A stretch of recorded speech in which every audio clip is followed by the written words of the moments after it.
toute la fin du discours de Jésus sur le pain de vie, Jésus annonce de façon prophétique l'Eucharistie. Le pain que je donnerai, c'est ma chair pour la vie du monde. Puis il va ajouter par la suite qui mange ma chair et boit mon sang à la vie éternelle. Alors c'est très étonnant parce que qu'est-ce que la foule pouvait comprendre? Puisque Jésus n'avait pas institué l'Eucharistie.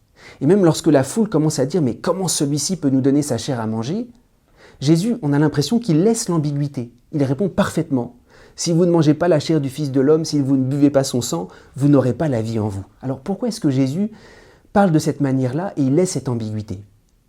C'est justement important parce que l'Eucharistie elle-même, on ne peut y entrer que comme un signe prophétique. C'est-à-dire, il ne s'agit pas de comprendre l'Eucharistie. « Ah, j'ai compris l'Eucharistie, je communie au corps du Christ, et puis ensuite je vais communier une fois que j'ai bien compris. » L'Eucharistie, c'est un don prophétique qui annonce le ciel et qui annonce quelque chose que je ne comprends pas encore. C'est pour ça que le propre de l'Eucharistie, c'est communier à un mystère où j'anticipe, et en fait j'anticipe la résurrection que je ne comprends pas encore.